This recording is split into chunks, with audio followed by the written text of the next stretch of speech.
wants to know what's happening with real estate. So let's get into it. Hey everybody, my name's AJ. Welcome back to the Wealthy Idiot Show. Today I want to talk about what's going on with real estate. Everyone's talking about what's going to happen. Is there going to be a crash? People have predicted crashes from 2020 to 2021 to 2022, and here we are sitting on top of a real estate market that seems crazy inflated, and we still haven't seen any signs of crashing. What is actually happening with real estate? So in simple terms, like anything else in any kind of economic market, there are two factors that determine prices for any kind of given product: supply and demand. This is basic price 101. As the supply of something goes up and the demand drops down, it means we have too many of a thing and the price begins to drop. Alternatively, if the supply starts to go down and the demand starts to go up, it means there's not enough of the thing and these people are now willing to pay more money to get it. And as the price starts to adjust for that supply and demand, we always see some sort of equilibrium, and eventually we get to the point where the price, supply, and demand all are around the same. So it forces, the price increases will force demand to equal out, the supply will then equal out to the same amount as the demand, and then that will be the economic force that drives what the actual value of an item is inside any given market. If we look at real estate, we can see that the prices have gone up pretty drastically since the beginning of 2020. Now, what happened was two big things. One was the amount of houses that were being built dramatically dropped because of actual materials prices going up. The availability of materials went down.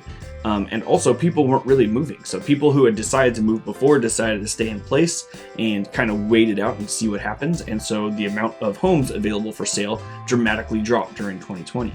And that slowly started to climb back up till today, but it's still nowhere at what it normally is when it comes to selling houses today.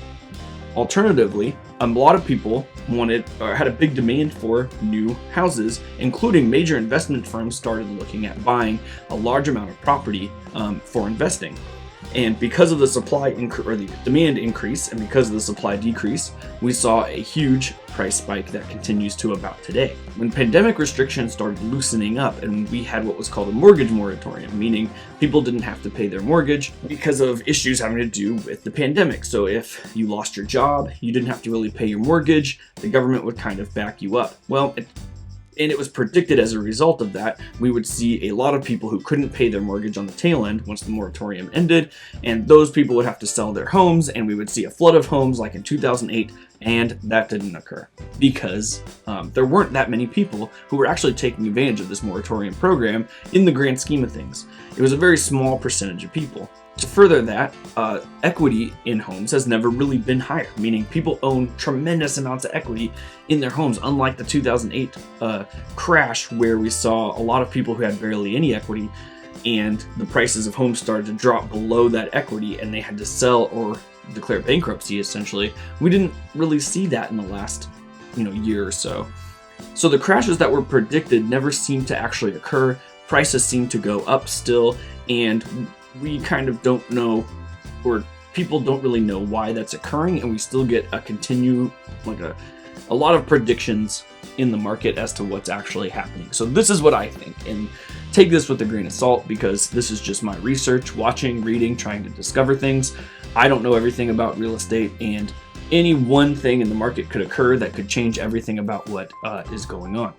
So as interest rates continue to rise, and we saw the interest rates begin to rise at the beginning of the year, we see a delayed response in those interest rates affecting the prices of houses. So what I mean by that is whenever you go and you get a pre-approval for purchasing a home, your rate is locked in as long as that pre-approval is valid, which is usually up to 3 months. So if you got a 3% interest rate on a home, well, even after interest rates increase by the Fed, you get to hold on to that 3% interest rate until you purchase that home. And so we see kind of a little bit of a delay in the interest rates affecting home prices.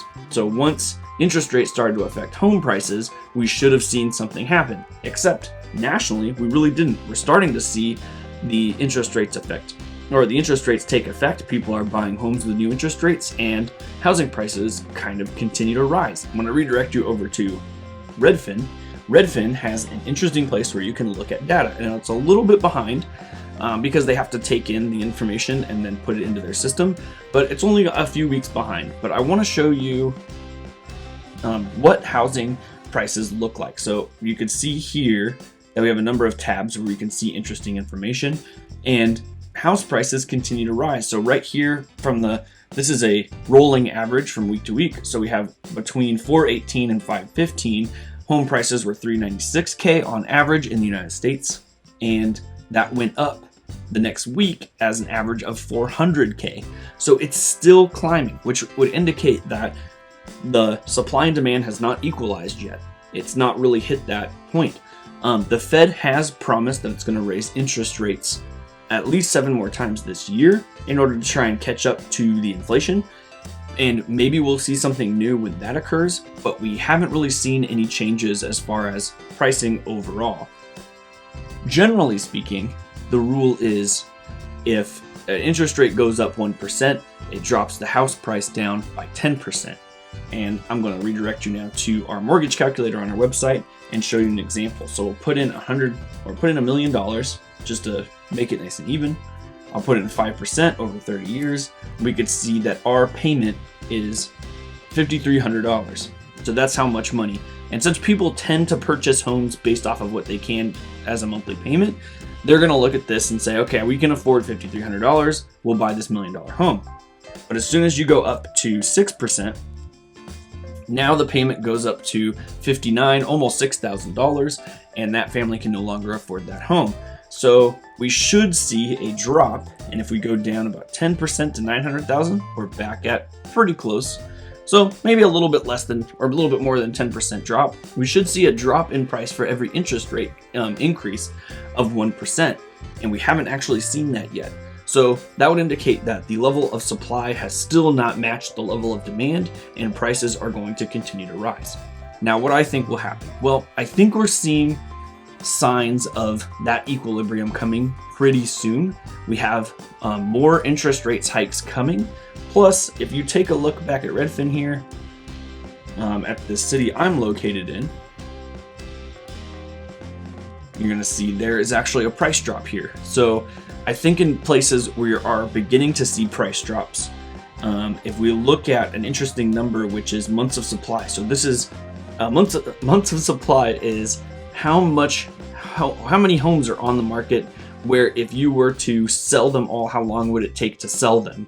And right now, the months of supply in my city is starting to go up, meaning that there's more supply actually coming for homes, and the demand may not be as high because the prices, or because the interest rates went up, people aren't actually purchasing. So I think that this is kind of a sign that maybe, here we're hitting that equilibrium stage, and other places might start to see this too. We have seen a population decline here, whereas other places are still seeing population growth. So maybe that has some effect to it.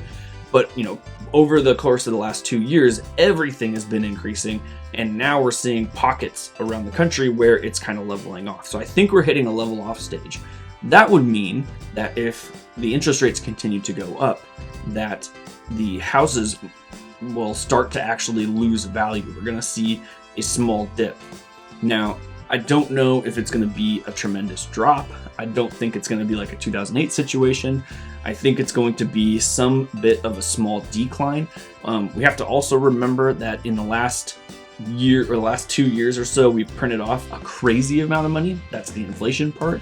So we're going to see houses, even if they stay the same, inflation is going to cause them to stay the same cost but decrease in value as inflation continues to rise. So that may be the dip where we just kind of see house prices stagnate for a year or two.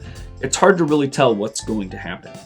The other thing that I think is interesting about where I live, and I don't think this applies to everybody, but it might be something to look at because people aren't generally talking about this, is that our county puts out a housing statement about what they think the housing market is going to do.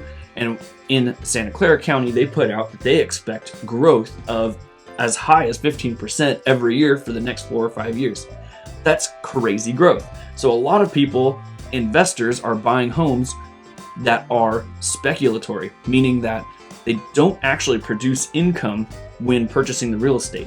Remember we talked about before, you want your real estate to cash flow. You want to be able to buy a property, put someone in it, have them pay off that mortgage for you with a little bit extra on top that you can put in your pocket.